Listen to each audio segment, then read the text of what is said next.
Students, हमने last class में sentence पढ़ा था। सेंटेंस क्या कहलाता है? अ group of words that makes a complete sense is called sentence. शब्दों का वो समूह जो एक सार्थक अर्थ को देता है, यानी अर्थपूर्ण बात को कहता है, उसे हम लोग कहते हैं वाक्य।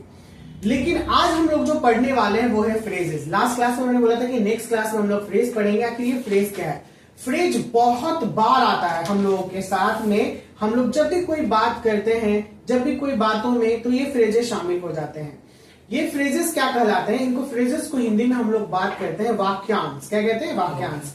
यानी वाक्य का एक अंश। वाक्यांश का अगर हम लोग तोड़ेंगे तो वाक्य का एक अंश, यानी ये कंप्लीट वाक्य नहीं होता है, पूर्ण वाक्य नहीं होता है, लेकिन वाक्य का एक अंश होता है जिससे हम लोग वाक्य को बना सकते हैं, यानी सेंटेंस को बना सकते हैं। अगर थोड़ा सा कंफ्यूजन है तो बस ये देखिएगा, आपका कंफ्यूजन दूर हो जाएगा। देखिए, बोल रहा है कि a phrases is a group of word. Phrase भी क्या है? ग्रुप ऑफ वर्ड्स है। सेंटेंस भी क्या है? ग्रुप ऑफ वर्ड्स है। लेकिन अब आगे आपको पता चलेगा दैट मेक्स सम सेंस। देखिए यहां पे क्या बना दिया? सम सेंस, यानी फ्रेजेज कुछ तर्क को देगा, और जबकि सेंटेंस पूर्ण तर्क को देगा, यानी कंप्लीट सेंस को देता है। सेंटेंस क्या देता है? Complete sense. अब फ्रेज क्या दे रहा है? Some sense. है ना अंतर? सम सेंस का मतलब कुछ तर्क को देता है, but not a complete sense लिख दिया, लेकिन पूर्ण तर्क को नहीं देगा, पूर्ण बात को व्यक्त नहीं करेगा। जो पूर्ण बात को व्यक्त नहीं करेगा लेकिन एक शब्दों का समूह होता है, उसे हम लोग वाक्यांश कहते हैं। इसलिए मैंने हिंदी में भी आपको लिखा दिया, शब्दों के ऐसे समूह जो सार्थक हो किंतु जो पूर्ण अर्थ व्यक्त ना करे, उसको हम लोग फ्रेजेज कहते हैं। कोई दिक्कत परेशानी नहीं। देखिए, फ्रेजेस जो है वो इस प्रकार से मैंने एग्जांपल में दिया है। और टॉल बिल्डिंग, इसका हिंदी हम लोग करेंगे तो क्या हो जाएगा? एक लंबी इमारत। टॉल बिल्डिंग का मतलब क्या होता है? एक लंबी इमारत। दूसरा आफ्टर सनसेट, यानी नहीं, सनसेट का मतलब होता है सूरज डूबने। सनराइज का मतलब होता है सूर्य उदय, यानी सूरज डूबने के बाद। ठीक है? आफ्टर सनसेट का मतलब सूरज डूबने के बाद। एट नाइट, इसका हिंदी क्या होगा? बहुत इजी है, बोलिए। रात में। Very good. एट नाइट, रात में। अंडर द ट्री, इसका क्या होगा? पेड़ के नीचे। ठीक है ना? जब कोई नीचे वाला होता है जिसपे हम लोग बैठे होते हैं तो अंडर बोलते हैं। अंडर, अंदर भी ऐसे सेंस देता है, लेकिन ये नीचे होगा, यानी पेड़ के हम लोग अंदर में है लेकिन नीचे बैठे हुए, अंदर एंट्री नहीं करनी है। ठीक है? तो a tall building after sunset at night और अंडर द ट्री, कैसा लग रहा है? ये इनकम्प्लीट सेंटेंस है कि नहीं? है ना? यानी अपूर्ण वाक्य है, लेकिन ये कुछ ना कुछ मीनिंग तो दे रहा है। एक लंबी इमारत, सूरज डूबने के बाद, रात में, पेड़ के नीचे। अब ये इसी को बोलते हैं हम लोग फ्रेजेस। इस फ्रेजेस को हम लोग सेंटेंस भी बना सकते हैं। क्या बना सकते हैं? सेंटेंस। कैसे बनाएंगे तो ध्यान दीजिएगा। मैंने अ टॉल बिल्डिंग को लिखा, that is a tall building. देखिए, इसमें किसके बाद मैंने यहाँ पे ऐड कर दिया? अ टॉल बिल्डिंग में मैंने क्या ऐड किया? दैट इज, यानी हाँ, वह एक लंबी इमारत है। पूर्ण बन गया, पूर्ण सेंटेंस बन गया। सेकेंड है we go to bed at night. ये एट नाइट था, इसमें हमने क्या जोड़ा? We go to bed. हम लोग रात में बिस्तर पर जाते हैं, यानी सोने जाते हैं। हम लोग रात में सोने जाते हैं। ये बेड का मतलब ही होता है सोना, रात में। We go to bed at night, हम लोग रात में सोने जाते हैं। दूसरा है आफ्टर सनसेट, थर्ड नंबर।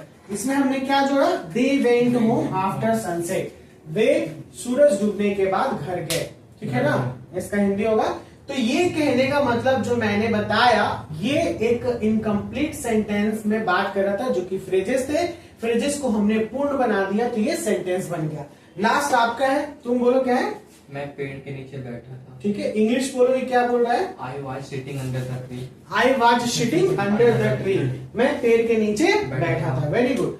यहाँ पे तो अंडर द ट्री था ना, हमने इसमें क्या जोड़ दिया? आई वॉज सिटिंग, मैं पेड़ के अंदर बैठ रहा था, क्योंकि सिटिंग है तो आई वॉज बैठ रहा था। यहाँ पर ये, यहाँ पर आपका ये सेंटेंस का फॉर्मेशन में ये बन गया। किसके फॉर्मेशन में बन गया? सेंटेंस में। अब कभी भी इस प्रकार का वर्ड जो इनकम्प्लीट रहे तो इसको हम लोग बोलते हैं फ्रेजेस। जैसे अ कप ऑफ ट्री, ठीक है ना?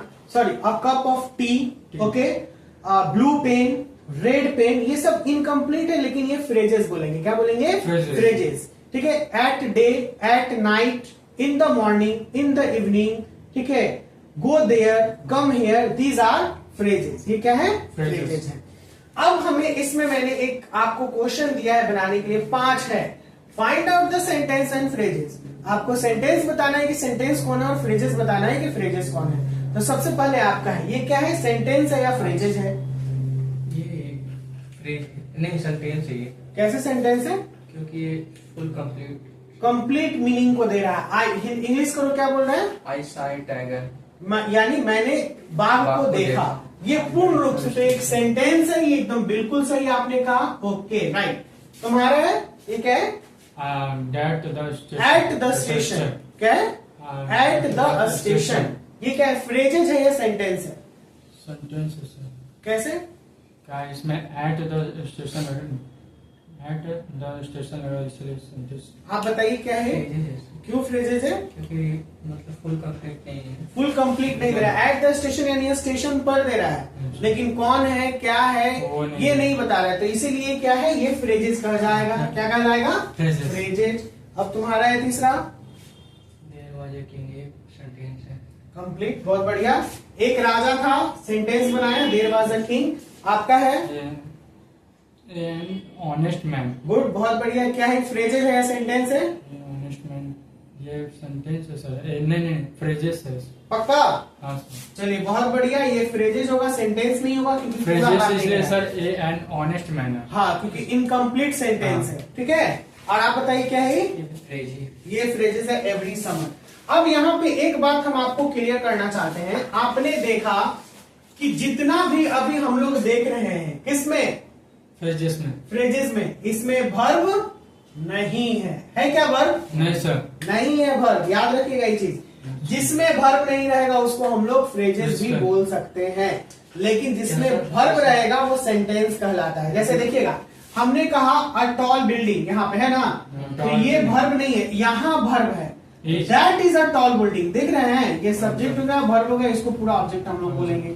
तो जो इस सब में वी गो टू, यहाँ वर्ब है, दे वेंट यहाँ वर्ब है, आई वाज सिटिंग यहाँ पे वर्ब है, तो वर्ब छोड़ के तो हम लोग एक तरीका ये भी अपना सकते हैं कि अगर जिस वर्ड में वर्ब नहीं रहेगा, देखिए at the station and honest man, यहाँ पे वर्ब है क्या? एवरी समर नहीं है। तो जिस वर्ड में वर्ब नहीं रहेगा लेकिन फिर भी वो एक अर्थ को देता है, लेकिन पूरे अर्थ को नहीं देता है, तो उसे हम लोग क्या बोलेंगे? फ्रेजेस बोलेंगे, इसके वाक्यांश बोलेंगे। क्या बोलेंगे? वाक्यांश। समझ में आया आज का टॉपिक अच्छे से? कोई प्रॉब्लम नहीं ना? अभी जस्ट आपको कुछ मैं होमवर्क दूंगा, 5 और बनाने के लिए होमवर्क बना के लाना है। आज हम लोग का सेंटेंस कंप्लीट हो गया है। अगले क्लास में हम लोग पार्ट्स ऑफ स्पीच से स्टार्ट करेंगे, नहीं तो काइंड्स ऑफ सेंटेंस से स्टार्ट करेंगे, जो इसका बचा हुआ है। Okay, so I hope student कि आप लोग को ये क्लास समझ में आया हो। Yes, आपको भी ये क्लास समझ में आया हो। अगर ऐसा हो तो प्लीज वीडियो को लाइक कीजिएगा, चैनल को सब्सक्राइब कीजिएगा फर्दर क्लासेस के लिए, फर्दर लेसन्स के लिए, और इसी तरीके से बने रहिए हमारे चैनल पे। Bye bye, take care, see you soon.